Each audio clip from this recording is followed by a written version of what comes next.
sahananing kanekanang sihing tasih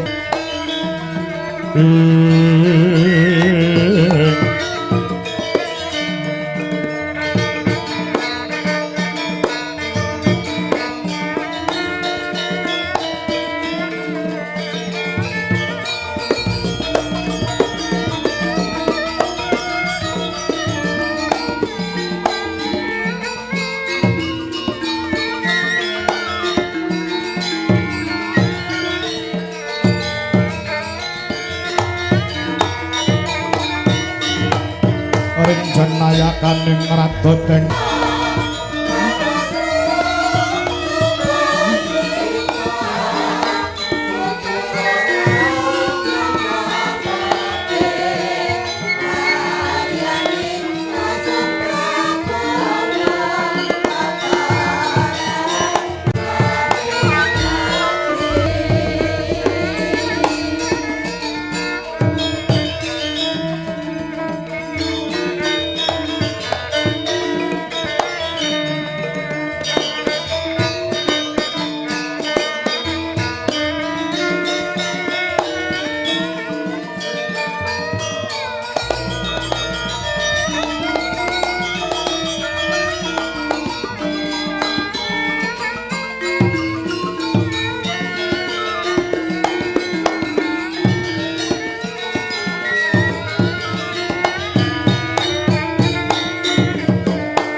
Dwarawati yang mijil saka ing negara Traju Trisna nggih Sitijo Buma Narakasura paran padha kanthi karaharjan sak praptamana ngabyantaranipun Rama nggih Sitijo kalwa nuwun iki Kanjeng Rama Dewaji niskala sowan kula mboten wonten alangan setunggal menapa bidhal saking negari Traju Trisna dumugi wonten ing negari Dwarawati tansah kinemulan karaharjan kamilujengan boten nyandung sambe kala setunggal menapa kepareng ingkang putra kula pun Sitijo ing negari Surateleng ngaturaken pangabekti mugi kunjuk sandhap wada paduka Kanjeng Rama Dewaji ing Dwarawati ya Sitijo pat pangestunipun Rama wae tampanana Buma iye Kanjeng Rama Dewaji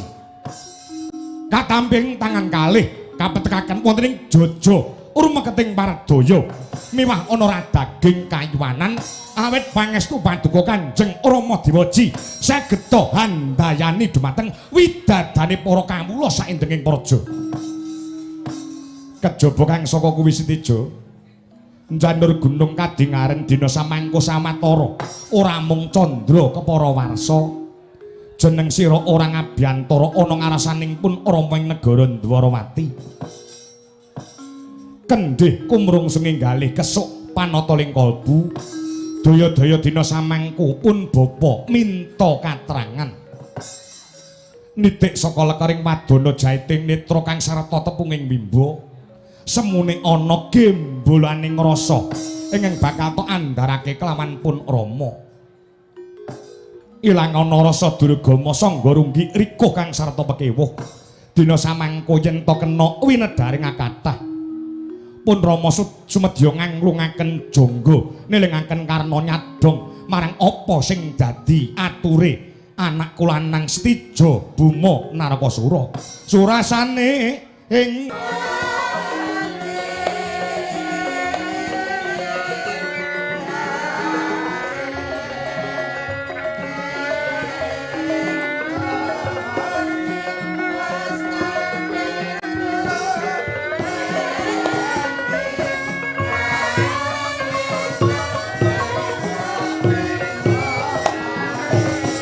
nuwun Kanjeng Rama Dewaji wanci ingkang sampun dipun paringaken dumateng ingkang putra kula pun Narakasura ingkang angka sepisan wa sing gati anggen kula ngabyantara wonten ngarsa paduka kepareng ngaturaken bektinipun ingkang putra tumanduk dumateng paduka Kanjeng Rama Dewaji ewadene ingkang angka kalih kula ngaturaken alam oneng alam menika tembung lawas oneng menika tegese kangen leres pangandika paduka ora mung sasen kepara taunan kula boten sowan ngabiyantara wonten ngaso paduka Kanjeng Rama Dewa jing negari Dwarawati. Puji syukur yen to paduka tansah ginanjar kami lujengan kebagas kewarasan. Lah dungkap ingkang angka 3. Winastan Triwigatining Karsa Dewaji Bares Kures Bloko Suta Blak Kotang terus terang kula badhe nyuwun katerangan dumateng paduka Kanjeng Rama Dewaji. Buma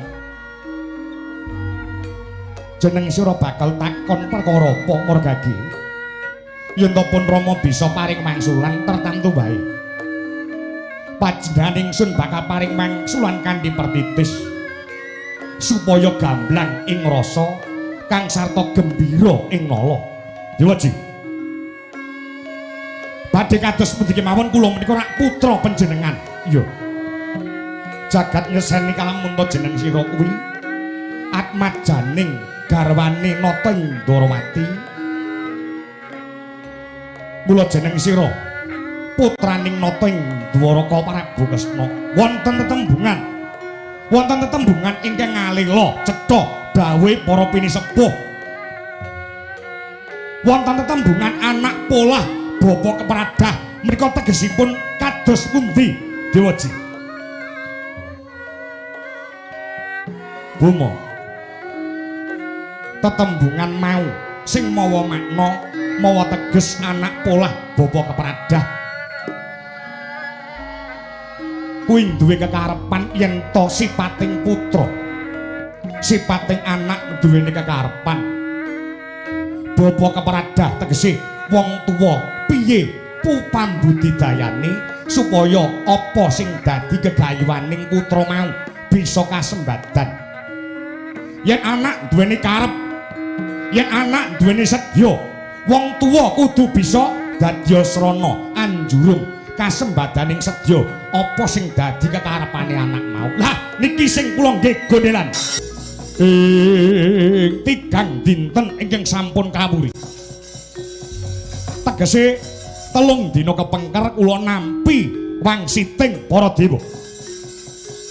Jroning pasumenan kala wau kula dipun dhawuhi kelawan para dewa kalamunta kalungguhan samangke boten dangu malih. Dewa badhe ngandhapaken kanugrahan ngandhapaken wahyuning dewa ingkang sinebat wahyu kaprawiran. Wahyu kaprawiran kala wau badhe tumurun wonten telenging wana Minangsraya sak cakete pasetran Ganda Mayit. Rehnipun Buma Narakasura menika anake Ratu Gung Binatara, dasare anake Ratu Kondang Kuncara, titise Sang Hyang Wisnu Bathara. Dewa ingkang menang paring kabagyan dumateng wong sak jagat raya. Badhe kula jaluk tembung anak polah bapa kepradah, piye carane wahyu kaprawiran saged kula regem.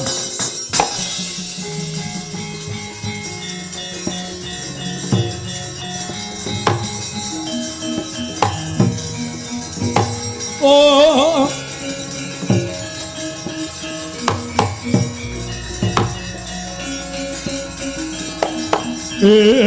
ai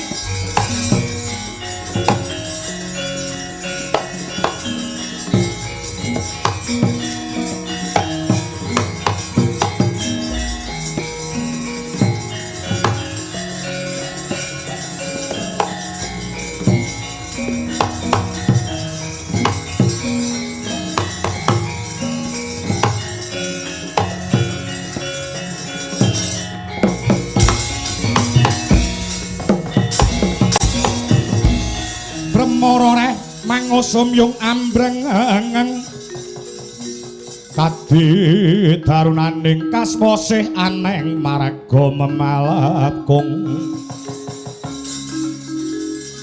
resang Ganda Mastrat Maca lengleng lalu manguladi Soraya mangrangsang bayah Soraya mangrangsang bayah waya Yo samara wayamto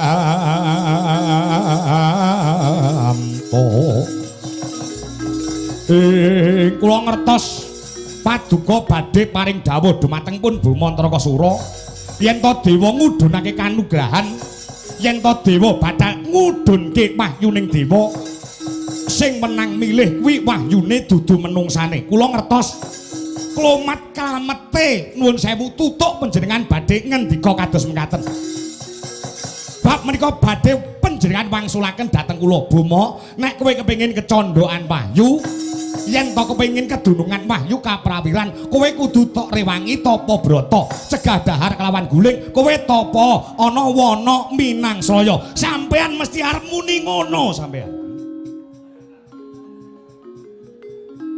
nggih napa nggih kula cegati sik yen niki mangke nuwun sewu ingkang kurmrembyah menika kula ingkang jumangkah tapa wonten telenging wana minangsraya menika kula niki mangke badhe gagar wigar tanpa karya yen to mboten wonten campur asta saking paduka Kanjeng Rama Dewaji awit kula marambah makamping-kamping kepengin gayuh kanugrahaning dewa emut boten nalika jaman tumuruning wahyu topeng waja nyatanipun kula gagar wigar tanpa karya digasak karo Gatotkaca mila saking menika kapitadosanipun manah kula pun Bumantraka-sura mbuh pripun reka dayanipun rekayasanipun Kanjeng Rama Dewaji anjurung mrih kasembadaning sedya kula jaluk tembung anak polah bapa kepradat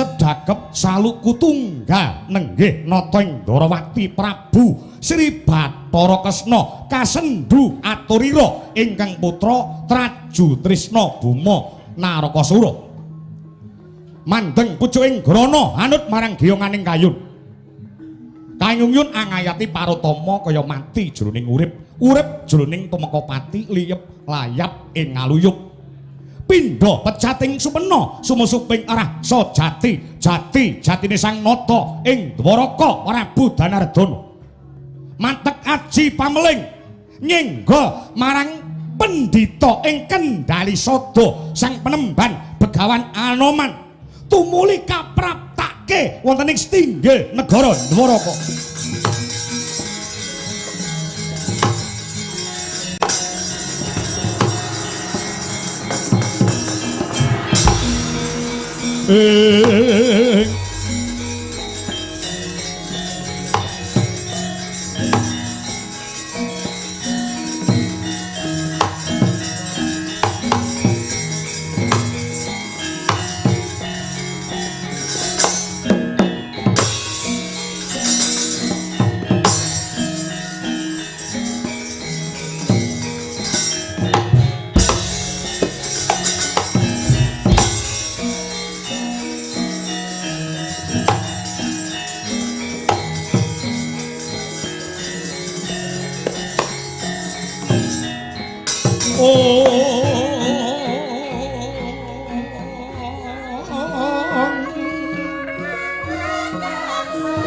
Anoman malumpat sampun prateng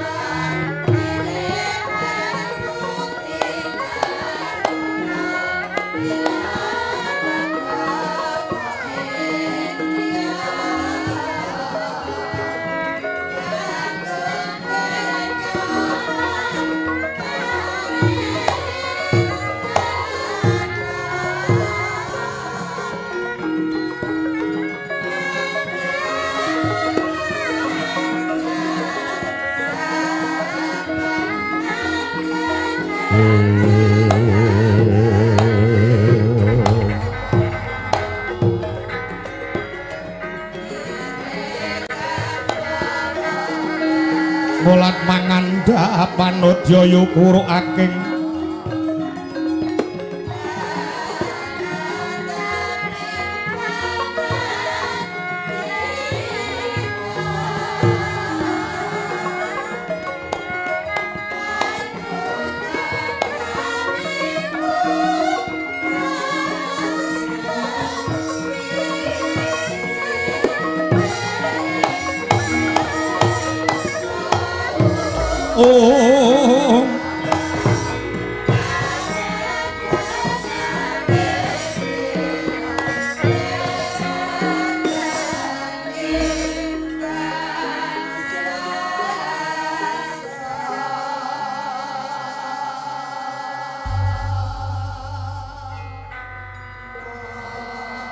Hanjarah kang Puspitarum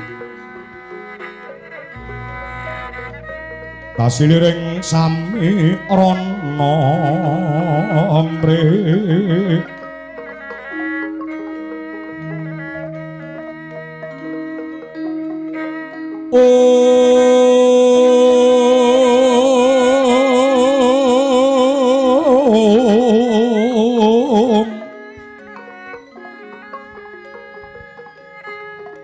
Sakaragadun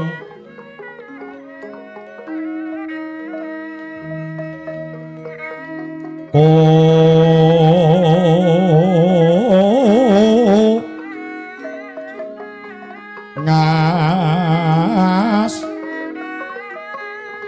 gandanyo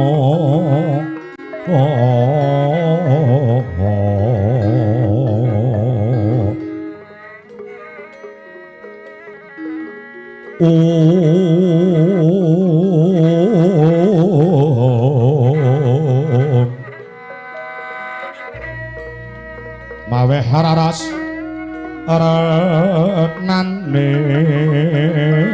driya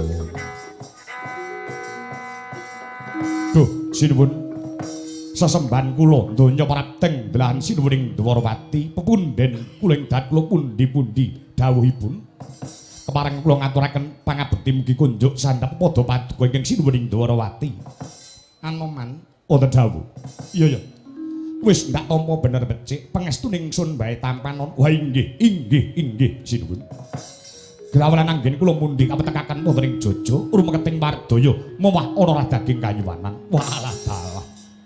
Kok beneh lawan padatan? Datan po saranta kadidene pinetik talingan kula. Paduka matek aji pameling jawil dumateng pun senggana abdi paduka pun Anoman. Kadidene kula jangkah sepisan dumugi tumuli prapta wonten ngarsa paduka. Nalika jeneng sira senggana tak jawil nganggo aji pameling jeneng sira isih apa brabat tumuli prapta wonten ngarsa paduka wonten wigatos menapa sinuwun Anoman aku bakal takon murgake Wangsulana nggih wonten menapa kapan senggana pinanggih kawitan kelawan panjenenganing ingsun nata ing Dwarawati kula pinanggih kalian paduka duk nalika jaman lakon ingkang mapan wonten ing Astana Gandha Madana tumuruning wahyu purba sejati kula pinanggih kalian paduka nalikane kowe pinanggih utawa ketemu kelawan panjenengan ingsun apa sing dadi prasetyaning senggana marang panjenengan ingsun Rene kula sampun dipun paringi papan kangge srana mbikak. Papan pasian naon inggih menika Gunung Kendali Sada. Tumulih dipun yasakaken wujud pertapan. Sampun ageng labuh labet paduka dhumateng kula. Kula sampun prasetya. Sajenge gesang kula badhe ngabdi dhumateng paduka ingkang sinuwuning Ndarawati. Pawitane wong ngabdi marang panjenengan ingsun kuwi apa? Sedaya pangandika paduka badhe kula estakaken. Upamane ana perintah saka panjenengan ingsun nata ing Ndarawati tumanduk marang jeneng Sira Senggana, tertamtu kanthi bingahing manah badhe kula tindakaken. Nyadyanto ki mengko bakal nyabrang lelara, sampun malih kok sakit pejah kula temah. Sedaya mestuti dawuh pangandika paduka mboten namung bondo kepara nyawa kula doaken. Andete gayung gegono Hari Sang Rama daya pati ana yaksa gung cangkrama namane wel katak sini jejagi jroning pare badhok ulam tanpa tuwuk mina-mina jro-jolodri nadyanto jeneng sira kuwi rewanda ning jeneng sira kuwi wujud pandhita. Pandhita kuwi mapane dipundi lan ditata. Dipundi pengendikane ditata solah bawane. Leres pangandika paduka sinuwun. Tegese sipating brahmana utawa sipating pendhita mono ora kena goroh, ora kena ngapusi. Apa sing tak dawuhake bakal tok sembadani tok tindake lakar kados mekaten. Dina samangko ana perintah tunggal saka panjenengan ingsun nata ing Ndarawati Prabu Kresna. Anak Gusti Jabu Mantrakasura kepengin kecondhokan wahyu kaprawiran ingkang bakal tumurun ana ing wana Minangsraya. Dina samangke kuwi jaga-jaga ana Minangsraya. Jaga-jaga sapa wae yen wujud kakung utawa wujud lanang ora kena mlebu ana ing wana Minangsraya jalaran. Wana Minangsraya bakal kanggo srana teteki yoga brata anakku si Bima Narakasura sing kepengin gayuh wahyu kaprawiran. Ora nyawang kuwi wong liya yen perlu isih kulit daging isih waris ora kena mlebu ana telenging wana Minangsraya kejaba Bima Narakasura.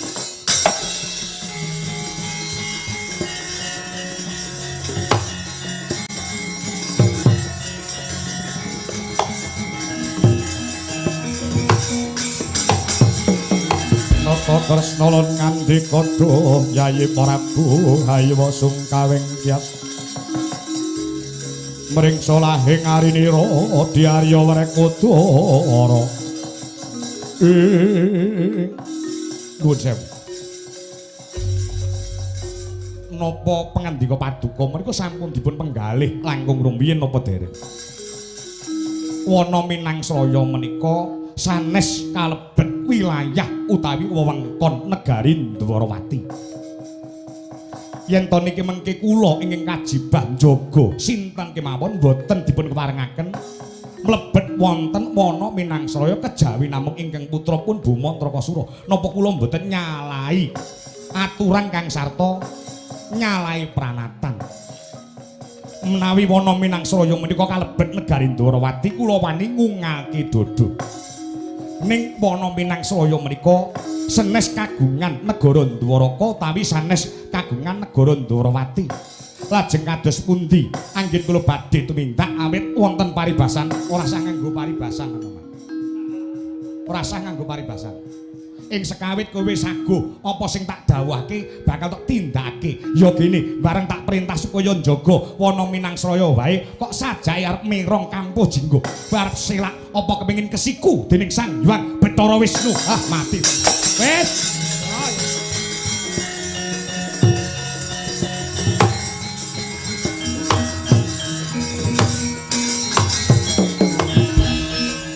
Ngeten lho, napa-napa niku saged dipun rembak. Napa mboten perintah sanesipun kejawi menika? Niku alas teh umum. wana Minangsraya menika alase Gusti Allah. Mboten wana paduka negari Ndarawati. Mila saking menika kowe mangkat apa tak tapuk selop cangkemmu. Waduh. Piye to yo lakon kaya ngene. Yen nganti niki mengke wekasanipun ndadosaken dredah minggah panca bakah yen ana apa-apane mengko Kresna sing tanggung jawab penting kowe saiki budal dijaga Minangsraya.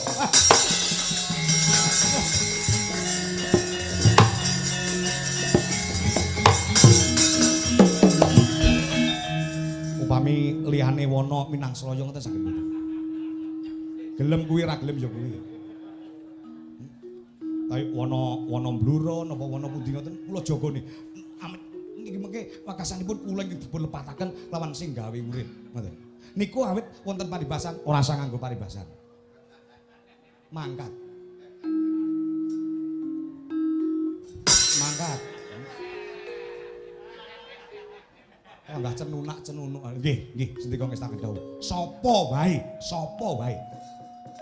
Yen sipating kakung utawa lanang ora kena mlebu jroning wana Minangsraya kejaba Buma Mrakasa.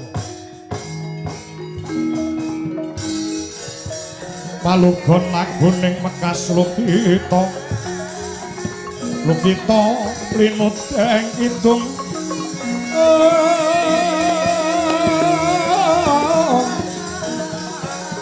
Kadung adar ngamomor memangun.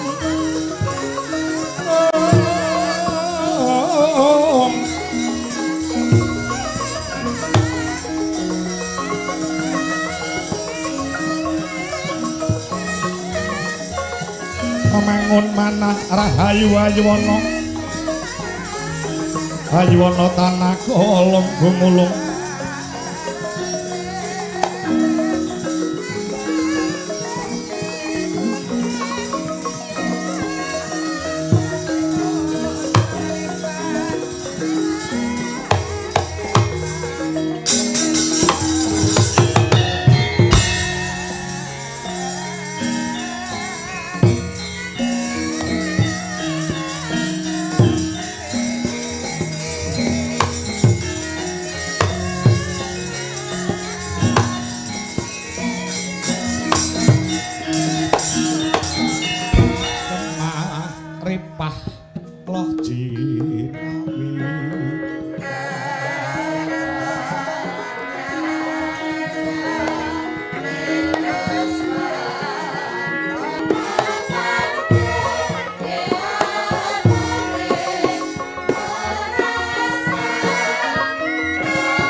Waduh. Dewaji ngaturaken gunging panuwun ingkang tanpa pepindhan dene semanten sih katresnan paduka netepi jejibaan anak polah bapa kepradah. Kinten kula menawi paduka ingkang paring dawuh dumateng pun Anoman utawi Kethek Putih Sisenggana kula pitados Anoman boten badhe saged mbadal dawuh tur niki mengke bakale kula saged kasembadan gayuh tumuring wahyu kaprawiran. Iya. Muga-muga entuk pengasih saka purbaning Gusti ingkang Maha Welas Muasih Buma. Panjenenganipun Rama mung bisa mbebantu muga-muga lebda ing karya nggonmu kepingin kecondhokan Wahyu Senapati ya Wahyu Kaprawiran. Lho nggih pareng kula madhal pasilanan. Yo sing ati-ati. Yayi Setyaki. Yayi Setyaki. Setyaki.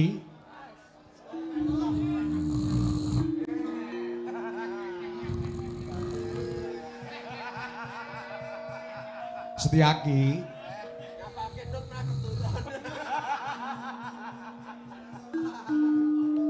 Tangi Setyaki. Oh nggih, monggo kula dherekaken nyandi ora. Kula ngantos keturun ngapane notasi lagu urip kula wau. Kangge bijang dalu menika ngantos bingung. Bubarno kang padha gantung seba. Panjenengan ingsun tumli kundur anggedaton gendhingipun menapa ya sing nggih latihan awan mau. Lho niki sedika ngestaken dawuh. Bubarno kang padha gantung sibo lali aku Sasmitana.